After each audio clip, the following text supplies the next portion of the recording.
നമ്മൾ അനുഭവിക്കുന്ന പ്രയാസങ്ങൾ എന്തിനു വേണ്ടി നമ്മൾ അനുഭവിക്കുന്നു, ഇതൊക്കെ ശരിക്കും അനുഭവിക്കേണ്ടതുണ്ടോ?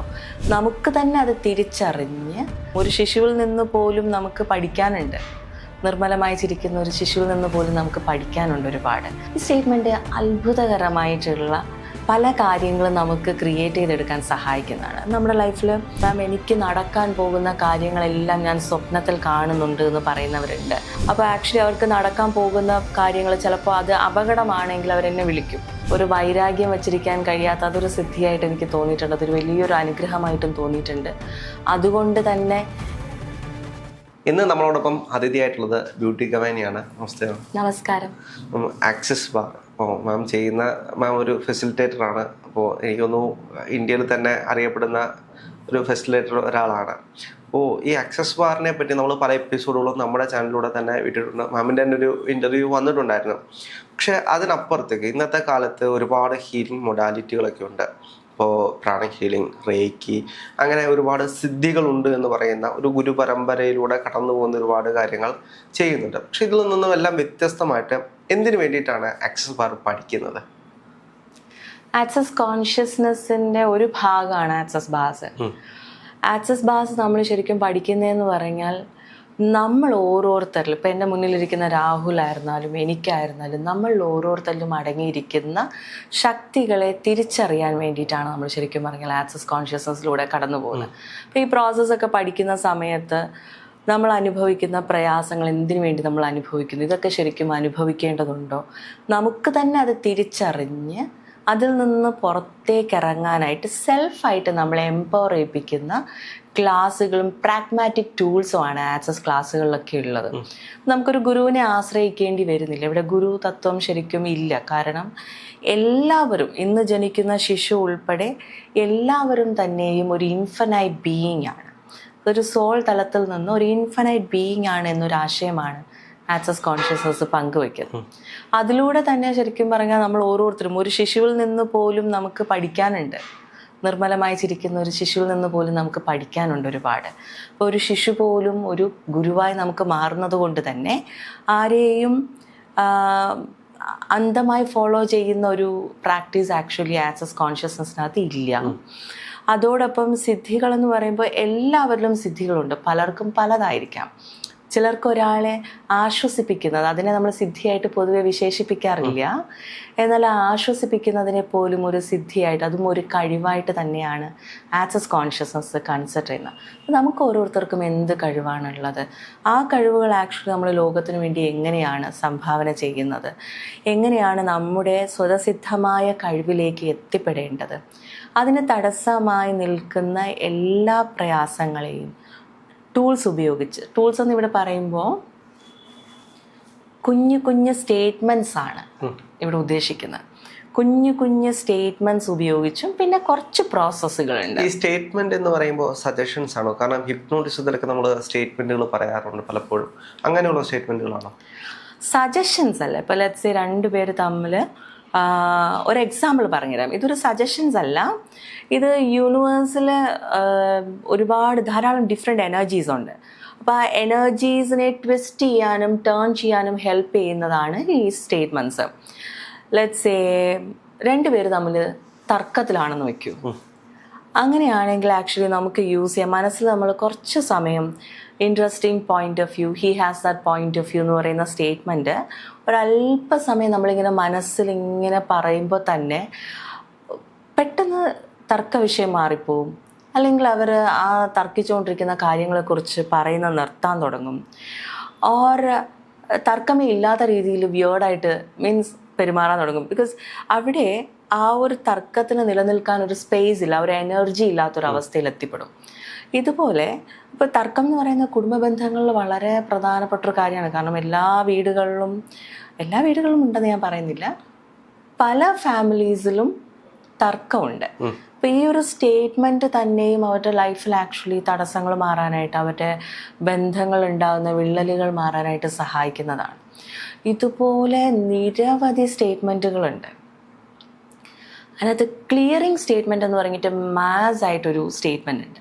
ആ സ്റ്റേറ്റ്മെൻറ്റ് ഇങ്ങനെയാണ്: right and wrong, good and bad, pod and pock, all 100 shots, boys, poets, creations, bases and beyonds. ഈ സ്റ്റേറ്റ്മെൻറ്റ് അത്ഭുതകരമായിട്ടുള്ള പല കാര്യങ്ങളും നമുക്ക് ക്രിയേറ്റ് ചെയ്തെടുക്കാൻ സഹായിക്കുന്നതാണ്. നമ്മുടെ ലൈഫിൽ ഇത് ആക്സസ് പഠിക്കാത്തവർക്ക് പോലും യൂസ് ചെയ്യാം ഈ സ്റ്റേറ്റ്മെൻറ്റ്. ഇത് കേൾക്കുമ്പോൾ തന്നെ നല്ല രസമുണ്ട്. നമ്മൾ ചെറിയ പ്രായത്തിലൊക്കെ പഠിക്കുന്ന ചെറിയ കവിതകൾ പോലെ. അതെ, പക്ഷേ ഇത് നമ്മൾ ശരിക്കും അഫേം ചെയ്ത് തുടങ്ങുമ്പോൾ തന്നെ, നമ്മൾ ഈ സ്റ്റേറ്റ്മെൻറ്റ് ഇങ്ങനെ പറഞ്ഞു തുടങ്ങുമ്പോൾ തന്നെ ഇതിന് അർത്ഥമില്ല എന്ന് നമുക്ക് തോന്നും. എന്നാൽ നമ്മുടെ ജീവിതം എങ്ങനെയാണ് സൃഷ്ടിച്ചിരിക്കുന്നത്, അല്ലെങ്കിൽ നമ്മൾ എന്തുകൊണ്ടാണ് നമ്മുടെ ജീവിതത്തിൽ ഓരോ കാര്യങ്ങളും സംഭവിക്കുന്നത് എന്ന വലിയ ആഴത്തിൽ അർത്ഥമുള്ളൊരു സ്റ്റേറ്റ്മെൻറ്റാണത്. അത് നമുക്ക് മനസ്സിലാകാൻ ഒരല്പം സമയമെടുക്കും. അത് ആക്ച്വലി ക്ലാസ്സുകളിൽ വരുമ്പോഴാണ് എക്സാമ്പിൾ സഹിതം ഓരോന്നിനെയും നമ്മൾ ആക്ച്വലി പറഞ്ഞു കൊടുത്ത് മനസ്സിലാക്കിയെടുക്കാം. എന്നാൽ അത് മനസ്സിലായില്ല എങ്കിൽ പോലും നമുക്ക് തടസ്സമായി നിൽക്കുന്ന പല സാഹചര്യത്തിലും ഈ സ്റ്റേറ്റ്മെൻറ്റ് യൂസ് ചെയ്യാം. ജോലിക്ക് തടസ്സമായി നിൽക്കുന്ന എനർജീസിനെ ഇല്ലാതെയാക്കാനായിട്ട് ഈ സ്റ്റേറ്റ്മെൻറ്റ് യൂസ് ചെയ്യാം. പ്രൊമോഷന് തടസ്സമായി നിൽക്കുന്ന അവസ്ഥകൾക്ക് ഈ സ്റ്റേറ്റ്മെൻറ്റ് യൂസ് ചെയ്യാം. ഇറ്റ്സ് നോട്ട് എ സജഷൻ, അതൊരു സജഷൻ അല്ല, എനർജീസിനെ ക്ലിയർ ചെയ്യുന്ന ഒരു സ്റ്റേറ്റ്മെൻറ്റാണത്. പിന്നെ ഏകദേശം 8,000ഓളം സ്റ്റേറ്റ്മെൻറ്റ്സും പ്രോസസ്സുകളും ഒക്കെ ആക്സസിനകത്ത് അവൈലബിൾ ആണ്.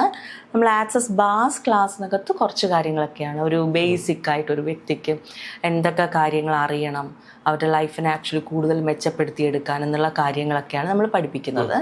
കൂടുതൽ ആക്ച്വലി നമ്മൾ ആഴത്തിൽ പോകുമ്പോഴാണ്, അത് പോകാൻ കപ്പാസിറ്റി ഉള്ളവർക്കാണ് കൂടുതൽ ആക്ച്വലി അനന്തമായിട്ടുള്ള ഒരുപാട് പ്രകൃതിയെക്കുറിച്ചും പ്രപഞ്ചത്തിൻ്റെ ധാരാളം രഹസ്യങ്ങളും ഒക്കെ നമുക്ക് അറിയാനായിട്ട് സാധിക്കുന്നത് നമ്മൾ കൂടുതൽ ആഴത്തിൽ സഞ്ചരിക്കുമ്പോഴാണ്. പക്ഷെ എനിക്ക് തോന്നുന്നു പൊതുവെ ആളുകളെല്ലാം ഇത്തരത്തിലുള്ള കാര്യങ്ങളിലേക്ക് വരുന്നത് എന്തെങ്കിലും സിദ്ധികൾ, നമ്മൾ പറഞ്ഞ പോലെ ഒന്നെങ്കിൽ അവരുടെ പ്രശ്നങ്ങൾ പരിഹരിക്കാൻ വേണ്ടിയിട്ടാണ്, പണമില്ലാത്തത്, റിലേഷൻഷിപ്പിലെ പ്രശ്നങ്ങൾ, അങ്ങനെയുള്ള പ്രശ്നങ്ങളൊന്നും ഇല്ലാതിരിക്കാൻ വേണ്ടിയിട്ടാണ്. അല്ലെങ്കിൽ മറ്റൊരു കൂട്ടർ വരുന്നത് ചില സിദ്ധികൾ, ഇപ്പോൾ പറഞ്ഞു കേട്ടിട്ടുണ്ടായിരിക്കും, എനിക്ക് ആ സിദ്ധി കിട്ടി, എനിക്ക് അങ്ങനെ ചെയ്യാൻ കഴിയും. അപ്പോൾ അങ്ങനെയുള്ള കാര്യങ്ങൾക്കാണ് പലപ്പോഴും ഇത്തരത്തിലുള്ള കാര്യങ്ങൾ വരുന്നത്. ഇത് സിദ്ധികൾ യഥാർത്ഥത്തിൽ ഉണ്ടാകും? സിദ്ധികൾ ഉണ്ടാവുമെന്ന് ചോദിച്ചാൽ എനിക്കതിന് വളരെ കൃത്യമായിട്ട് ഉത്തരവൊന്നും തരാൻ കഴിയില്ല. എന്നാൽ ആക്സസ് കണ്ടിന്യൂസ് ആയിട്ട് പ്രാക്ടീസ് ചെയ്യുന്ന ചിലരൊക്കെ എന്നോട് പറയാറുണ്ട്, മാം ഞാനിപ്പോൾ പറയുന്ന കാര്യങ്ങളെല്ലാം സംഭവിക്കുന്നുണ്ട്. ഒരു മാഡം പറഞ്ഞത്, മാം എനിക്ക് നടക്കാൻ പോകുന്ന കാര്യങ്ങളെല്ലാം ഞാൻ സ്വപ്നത്തിൽ കാണുന്നുണ്ട് എന്ന് പറയുന്നവരുണ്ട്. അപ്പോൾ ആക്ച്വലി അവർക്ക് നടക്കാൻ പോകുന്ന കാര്യങ്ങൾ ചിലപ്പോൾ അത് അപകടമാണെങ്കിൽ അവരെന്നെ വിളിക്കും. അപ്പോൾ ഞാൻ പറഞ്ഞു കൊടുക്കും, റൈറ്റ്, ഇതാണ് സ്വപ്നമെങ്കിൽ ഇതിനെ ആക്ച്വലി എങ്ങനെ, ആ ഫ്യൂച്ചറിനെ എങ്ങനെ ഇല്ലാതാക്കാം എന്ന കാര്യം ആക്ച്വലി നമ്മൾ പറഞ്ഞു കൊടുക്കും. അപ്പോൾ അങ്ങനെ എല്ലാവർക്കും വരണമെന്ന് ഉറപ്പിച്ചൊന്നും പറയാൻ കഴിയില്ല. ചിലർക്ക് അങ്ങനെ ലഭിച്ചതായും അവരുടെ അനുഭവങ്ങളിലൂടെയും ഒക്കെ പറയുന്നവരുണ്ട്. മാമിന് അങ്ങനെ എന്തെങ്കിലും സിദ്ധികളുണ്ടോ? എനിക്കൊരു സിദ്ധിയില്ല. അല്ല, സിദ്ധികൾ ഉള്ളവർക്ക് കാര്യങ്ങൾ പറഞ്ഞു കൊടുക്കുമ്പോൾ നമുക്കൊരു സിദ്ധി ഉണ്ടാവണം. ചിലപ്പോൾ ഇങ്ങനെ പറഞ്ഞു കൊടുക്കാൻ കഴിയുന്നതായിരിക്കും എൻ്റെ സിദ്ധി. എനിക്ക് ആക്ച്വലി എന്ത് സിദ്ധിയാണെന്ന് ചോദിച്ചു കഴിഞ്ഞാൽ എനിക്കറിയില്ല. എനിക്ക് പ്രത്യേകിച്ച് അങ്ങനെ ഒരു സിദ്ധി ഉള്ളതായിട്ട് എനിക്ക് തോന്നിയിട്ടില്ല. പെട്ടെന്ന് ക്ഷമിക്കാൻ കഴിയുന്നതൊരു സിദ്ധിയായിട്ട് എനിക്ക് തോന്നിയിട്ടുണ്ട്. അതാണ് എനിക്കുള്ളത്. മീൻസ് എത്ര പ്രയാസം തന്നാലും അവരോട് അങ്ങനെ ഒരു വൈരാഗ്യം വച്ചിരിക്കാൻ, ആ സമയത്ത് പ്രയാസവും സങ്കടമൊക്കെ തോന്നും, കുറച്ച് സമയം അതിനെക്കുറിച്ചൊക്കെ വിഷമിക്കും. പക്ഷെ അതിനപ്പുറം ഒരു വൈരാഗ്യം വച്ചിരിക്കാൻ കഴിയാത്ത അതൊരു സിദ്ധിയായിട്ട് എനിക്ക് തോന്നിയിട്ടുണ്ട്. അതൊരു വലിയൊരു അനുഗ്രഹമായിട്ടും തോന്നിയിട്ടുണ്ട്.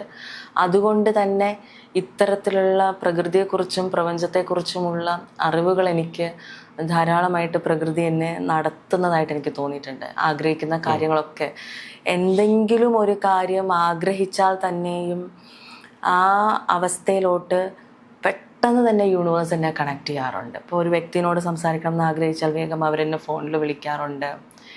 ഓർ ആക്ച്വലി എവിടെയെങ്കിലും എത്തിപ്പെടണം, ഏതെങ്കിലും ഒരു സ്ഥലത്ത് എത്തണം എന്ന് ചിന്തിക്കുമ്പോൾ തന്നെ യൂണിവേഴ്സ് അതിന് വേണ്ടിയിട്ടുള്ള എല്ലാ സാഹചര്യങ്ങളും എനിക്ക് ഒരുക്കി തരാറുണ്ട്. സിദ്ധി ഉണ്ടോ എന്ന് ചോദിച്ചാൽ സിദ്ധിയില്ല. എനിക്കൊന്ന് ഇത് ഒരു ഗുരുപരമ്പര വഴി കൈമാറ്റം ചെയ്യപ്പെടുന്ന കാര്യമാണ്. ഇപ്പോൾ നമുക്കറിയാം പല സിദ്ധികൾ, അല്ലെങ്കിൽ ഇപ്പോൾ റേക്കി, അല്ലെങ്കിൽ അത്തരത്തിലുള്ള ഒരുപാട് കാര്യങ്ങൾ, അതിനെല്ലാം ഒരു ഗുരു പാരമ്പര്യത്തിൽ നിന്നാണ് നമ്മൾ പഠിച്ചു വരുന്നത്. ഇത് എന്തുകൊണ്ടാണ് അങ്ങനൊരു സംവിധാനത്തിൽ പോകാത്തത്? ഇപ്പോൾ ഇത് വന്നിട്ട് ഒരു പ്രൈവറ്റ് ഓർഗനൈസേഷൻ്റെ സിലബസുകളാണ് ഓരോ ക്ലാസ്സുകളും. ഇപ്പോൾ ഗാരി എം ഡഗ്ലസും ഡോക്ടർ ഡെയ്ൻ ഹീറും ഇവർ രണ്ടുപേരുമാണ് ഈ ക്ലാസ്സിൻ്റെ ഫൗണ്ടേഴ്സ്. അപ്പോൾ അവർക്ക് അവരുടെ നോയിങ്, അവർ യൂണിവേഴ്സിൽ നിന്ന് എടുത്തിട്ടുള്ള ഒരുപാട് നോളജുകളും വിസ്ഡവുമാണ് ഈ ക്ലാസ്സുകളിൽ തന്നിട്ടുള്ളത്. അപ്പോൾ അവർ ഫ്യൂച്ചർ ആക്സസ് ചെയ്യും. അവർക്ക് ആക്ച്വലി ഫ്യൂച്ചർ ആക്സസ് ചെയ്തിട്ട് അതിനകത്തുനിന്ന് ഒരുപാട് വിസ്ഡം നോയിങ്സ് എല്ലാം എടുത്ത് അവർ ഓരോരോ ക്ലാസ് ആയിട്ടാണ് ഡിസൈൻ ചെയ്ത് തന്നിരിക്കുന്നത്. എന്തുകൊണ്ടാണ് ഒരു ഗുരു സിസ്റ്റം വെക്കാത്തതെന്ന് ചോദിച്ചു കഴിഞ്ഞാൽ, നമ്മളൊരു ഗുരുവിൽ പാക്ട്, ഇപ്പോൾ ഫോർ എക്സാമ്പിൾ എൻ്റെ ക്ലാസ്സിൽ വരുന്നവർ ആദ്യമൊക്കെ എന്നെ ഗുരു എന്നൊക്കെ വിളിക്കാൻ തുടങ്ങി, എന്നെ റെസ്പെക്ട് ചെയ്യാൻ തുടങ്ങി. പതുക്കെ പതുക്കെ അവർ പിന്നെ എൻ്റെ അടിമയാകാൻ തുടങ്ങും. മീൻസ് അടിമ എന്ന വാക്ക് കുറച്ച് കൂടുതലായി പോവും. അവരെന്നെ ഡിപ്പെൻഡ് ചെയ്യാൻ തുടങ്ങും. പിന്നെ എല്ലാറ്റിനും എന്നെ ആശ്രയിക്കില്ല. അതെ, എല്ലാം ഗുരുവിനോട് ചോദിച്ചിട്ട് എല്ലാം ഗുരുവിനെ അനുസരിച്ച് അതല്ല ശരിക്കും യൂണിവേഴ്സ് എല്ലാവർക്കും ഉള്ളതാണ്. ആരും ലൈക്ക് അതായത് ഒരാളുടെ ആവശ്യം അതൊരു ലിമിറ്റേഷനാണ് ശരിക്കും. അതുകൊണ്ട് തന്നെ ഗ്യാരീനെ പോലും, ഇത് ഫൗണ്ട് ചെയ്തിരിക്കുന്ന വ്യക്തിനെ പോലും നമ്മൾ ട്രസ്റ്റ് ചെയ്യേണ്ടതോ അല്ലെങ്കിൽ അവരിൽ നിന്നൊരു വിദ്യ പഠിച്ചത് കൊണ്ട് നമ്മൾ അവരുടെ കീഴിൽ വരുന്നവരോ ആയിട്ട് ഒരിക്കലും അവരും നമ്മളെ കൺസിഡർ ചെയ്യുന്നില്ല, നമ്മളും അവരെ ഒരു ഗുരുവായിട്ട് കൺസിഡർ ചെയ്യുന്നില്ല. ഇത് ഈ സിസ്റ്റത്തിൻ്റെ ഒരു പ്രത്യേകതയാണ്. ലൈക്ക് ഇപ്പം ഞങ്ങൾ പഠിപ്പിക്കുന്നു എന്ന് കരുതിയിട്ട് പഠിച്ചവരാരും തന്നെ ശിഷ്യരായിട്ടില്ല. പഠിച്ചതിനകത്ത് സംശയം ഉണ്ടെങ്കിൽ നമ്മൾ ആക്ച്വലി സഹായിക്കും, സപ്പോർട്ട് ചെയ്യും. പക്ഷേ അവർക്ക് എന്തെങ്കിലും ജീവിതത്തിൽ ചെയ്യണം എന്നുണ്ടെങ്കിൽ നമ്മളോടൊരു ഡിസിഷൻ ചോദിക്കുക, അതൊന്നും അനുവദനീയമല്ല. അവർക്ക് തന്നെ സ്വയം, കാരണം ഇതൊരു ഫ്രീ വിൽ യൂണിവേഴ്സ് ആണ് കേട്ടോ. അതെ, എല്ലാവർക്കും ആക്സസ് ചെയ്യാം. ഫ്രീ വിൽ യൂണിവേഴ്സ് ആണ്. ഈ യൂണിവേഴ്സിൽ ആക്ച്വലി നമുക്ക് ഇഷ്ടമുള്ള കാര്യങ്ങൾ തിരഞ്ഞെടുക്കാൻ സ്വാതന്ത്ര്യമുള്ള അത്രയും വലിയവരാണ് നമ്മൾ ആക്ച്വലി. അതാണ് ഇതിൻ്റെ ഒരു കണ്ടന്റ് തന്നെ. ഈ ക്ലാസ്സിനകത്ത് നമ്മൾ പഠിപ്പിക്കുന്ന ഒരു കണ്ടന്റ് തന്നെയും you are the one, you are the miracle എന്നാണ് പഠിപ്പിക്കുന്നത്. നമ്മൾ തന്നെയാണ്. നമ്മൾ ആക്ച്വലി തിരഞ്ഞെടുക്കുക. നിങ്ങൾക്ക് എന്ത് വേണം എന്നുള്ളത് തിരഞ്ഞെടുക്കാനുള്ള സ്വാതന്ത്ര്യം നിങ്ങൾക്കുണ്ട്.